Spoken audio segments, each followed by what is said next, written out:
বিশ্বকাপ ২০২৬-এ আর একটি বড় চমক।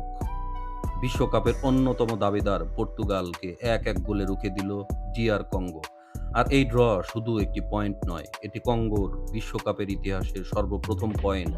৫২ বছর পর বিশ্বকাপে ফিরে এসে ইতিহাস গড়ল আফ্রিকার এই দল। ম্যাচের শুরুটা অবশ্য ছিল পর্তুগালের স্বপ্নের মতো। মাত্র ৬ মিনিটেই পেড্রো নেতোর ক্রস থেকে জোয়াও নেভেস হেডে গোল করে দলকে এগিয়ে নিয়ে যান।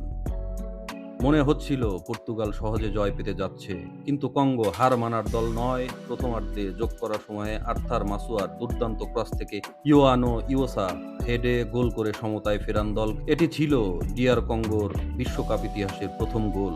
পর্তুগাল দলে ছিলেন Cristiano Ronaldo, Bruno Fernandes, Bernardo সিলভার মতো মহাতারকারা। বলের দখল ছিল তাদের কাছে বেশি, কিন্তু সমস্যা ছিল আক্রমণে।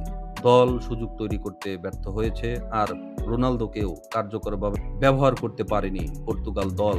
এই বিশ্বকাপে যেখানে মেসি আলজেরিয়ার বিপক্ষে হ্যাটট্রিক করেছেন, এমবাপেও দুর্দান্ত পারফরমেন্স দেখিয়েছেন, সেখানে রোনালদোর কাছ থেকে সমর্থকরা আরও বেশি কিছু আশা করেছেন। কিন্তু ৪১ বছর বয়সী এই তারকা ম্যাচ জুড়ে ছিলেন একেবারে নিস্তেজ। গুরুত্বপূর্ণ সুযোগ কাজে লাগাতে পারেনি। তবে সব কৃতিত্ব কঙ্গোকে দিতেই হবে। তারা শুধু ড্র করেনি, ম্যাচ শেষে সেন্টিক বাকাম্বুর শট পোস্টে না লাগলে হয়তো জয় তুলে নিতে পারে। মতে কঙ্গোই ছিল ম্যাচের সবচেয়ে সাহসী দল।